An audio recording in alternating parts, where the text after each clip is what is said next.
ఓం శ్రీ గురుభ్యో నమ. శ్రీమాత్రే నమ. అమ్మవారి అలంకారాల్లో సరస్వతీదేవి అలంకారం దుర్గాదేవికి. ఈ సరస్వతీదేవి చరిత్ర కనుక పరిశీలిస్తే చదువుల తల్లి ఈ సరస్వతీదేవి.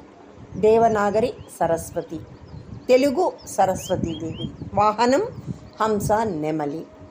హిందూ మతంలోని ముఖ్యమైన దేవతామూర్తులలో సరస్వతి చదువుల తల్లిగా ఆరాధింపబడుతుంది. ఈ దేవి త్రిమూర్తులలో ఒకరైన బ్రహ్మ, దేవేరి. వేదాలు, పురాణాలలో విపులంగా సరస్వతీ నది కూడా ప్రస్తావించబడింది. కొన్ని పురాణగాథలు సరస్వతీదేవి, సరస్వతీ నది చరిత్రలను అనుసంధానిస్తాయి. నవరాత్రి, వసంత పంచమి ఉత్సవాలలో సరస్వతీదేవి ఆరాధన ప్రముఖంగా జరుగుతుంది. స్వరూపం ఋగ్వేదంలోనూ, దేవి భాగవతంలోనూ, బ్రహ్మవైవర్తన పురాణంలోనూ, పద్మ పురాణంలోనూ సరస్వతీదేవి గురించి వివిధ గాథలున్నాయి. సరస్వతి ఆద్యంతరహిత శక్తి స్వరూపిణి అని వివిధ స్తోత్రాలలో స్తుతిస్తారు. బ్రహ్మ సకల సృష్టికర్త కనుక సరస్వతిని కూడా బ్రహ్మయే సృష్టించాడని, సృష్టి కార్యంలో తనకు తోడుగా ఉండడానికి తన జిహ్వపై ఆమెను ధరించాడని ఒక గాథ. సృష్టి కార్యాన్ని నిర్వహించడానికి బ్రహ్మకు శక్తి స్వరూపిణిగా సరస్వతిని శ్రీమాతాదేవి ప్రసాదించిందని దేవి భాగవతం చెప్తున్నది. సరస్వతిని బ్రహ్మకు విష్ణువు ఇచ్చాడని మరొక గాథ. వాక్కు, బుద్ధి, వివేకం, విద్య, కళలు, విజ్ఞానం వీటన్నింటినీ ఆదిదేవతగా సరస్వతిని పూజిస్తారు. ఈ అమ్మవారు అధికంగా హంసవాహినిగా, వీణాపాణిగా, పుస్తకం మాలాధారిణిగా చిత్రింపబడుతుంటుంది. సరస్వతి వర్ణనలలో తెలుపు రంగుకు చెందిన వస్తువులు ప్రాముఖ్యం అధికంగా ఉంటుంది. శారద నీరదేందు ఘనసార పటీర మరాళ మల్లికాహార తుషార ఫేన రజతాచల కాశఫణీశ కుందమందార సుధాపయోధి సితతామరసారసవాహిని శుభాకారతనొప్పు అనేది బొమ్మెర పోతన తన సరస్వతి స్థుతిలో తెల్ల వస్తువుల పెద్ద జాబితానే ఉటంకించారు. సరస్వతి ధరించే వీణ పేరు కచ్చపి. పరాశక్తి, జ్ఞాన ప్రదాత సరస్వతి. రాజస్థాన్లోని పాలరాతి విగ్రహం 9వ శతాబ్దానికి చెందింది. పరాశక్తి తొలిగా ధరించిన 5 రూపాల్లో సరస్వతి ఒకరు. ఆ మాత కేవలం చదువులనే కాదు, సర్వశక్తి సామర్థ్యాలను తన భక్తులకు ప్రసాదిస్తుందని దేవి భాగవతంలో 9వ స్కందం 5వ అధ్యాయం వివరిస్తోంది. మహామాయా భాషా జ్యోతిర్మయి కళారస హృదయంగా సరస్వతి పూజలు అందుకుంటోంది. ఈమె జ్ఞానప్రదాతగా సరస్వతీదేవి కొన్ని గాథలు చూస్తే కనుక, పూర్వం ఓసారి సనత్ కుమారుడు బ్రహ్మ దగ్గరికి వెళ్ళి జ్ఞానాన్ని గురించి చెప్పమన్నాడు. శ్రీకృష్ణ పరమాత్మ సూచన మేరకు బ్రహ్మ సరస్వతిని స్తుతించి బ్రహ్మజ్ఞానాన్ని పొందాడు. ఆ తర్వాత ఆయన బ్రహ్మజ్ఞాన సిద్ధాంతం చేసి సనత్ కుమారుడికి చెప్పాడు. అలాగే పూర్వం భూదేవి అనంతుడిని తనకు జ్ఞానాన్ని ఉపదేశించమంది. అనంతుడు కశ్యపుడి ఆజ్ఞతో పలుకుల తల్లిని స్తుతించాడు. ఆ తర్వాతనే అనంతుడు నిర్మలమైన జ్ఞానాన్ని సిద్ధీకరించాడు, భూమాతకు చెప్పగలిగాడు. పూర్వం వ్యాస భగవానుడు పురాణ సూత్రాలను గురించి వాల్మీకిని అడిగాడు. వాల్మీకి జగదాంబను స్మరించాడు. అలా ఆయన సరస్వతీ దయను పొంది పురాణ సూత్ర జ్ఞానాన్ని పొందాడు. వ్యాసుడు కూడా 100 ఏళ్ల పాటు పుష్కర తీర్థంలో సరస్వతిని గురించి తపస్సు చేసి వరాన్ని పొంది సత్కవీంద్రుడయ్యాడు. ఆ తర్వాతే ఆయన వేద భాగాన్ని, పురాణ రచనను కూడా చేశారు. ఓసారి ఇంద్రుడు తనకు తత్వజ్ఞానాన్ని ఉపదేశించమని శివుడిని అడుగుతాడు. శివుడు దివ్యవాణిని తలుచుకుని ఆ శక్తి ప్రభావంతో ఇంద్రుడికి జ్ఞానోపదేశం చేశాడు.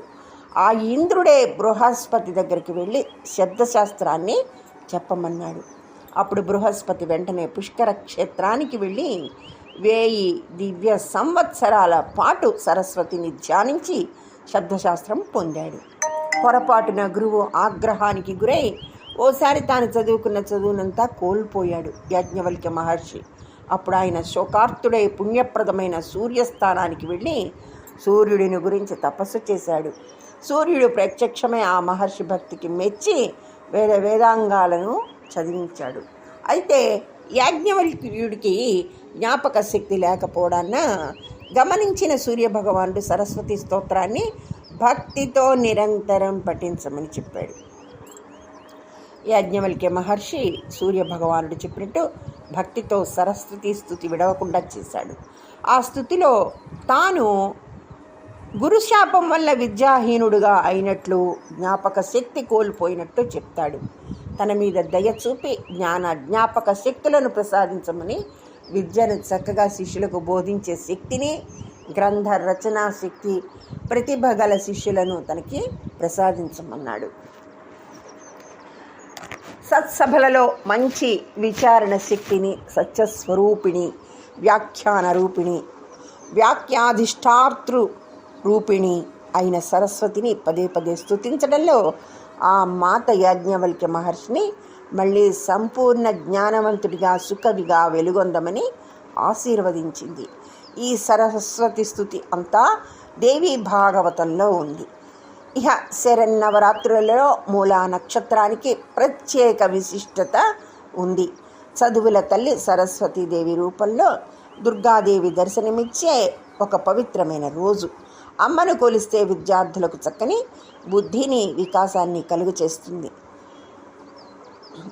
శ్రీ సరస్వతి అష్టోత్తర శతనామావళిని చదువుకొని ఆ అమ్మ దయకి పాత్రులు కండి. ఆ తల్లి దయ ఉంటే అన్నీ ఉన్నట్లే.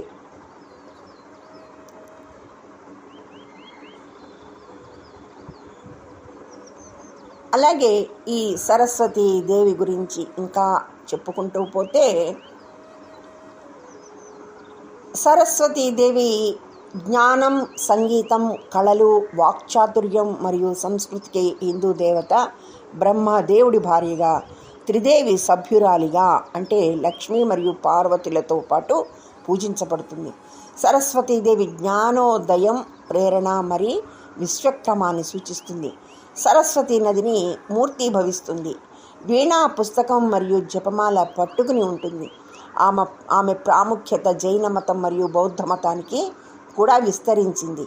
ఆమె పండుగ వసంత పంచమిని సరస్వతి అనుగ్రహ అభ్యాసం, అంతేకాక కళాత్మక కార్యకలాపాలకు ఆశీర్వాదం పొందటానికి జరుపుకుంటారు. విద్యార్థులు, పండితులు, కళాకారులు జ్ఞానం లేదా సృజనాత్మక వ్యక్తీకరణ కోరుకునే ఎవరికైనా కూడా పోషక దేవత సరస్వతీదేవియే.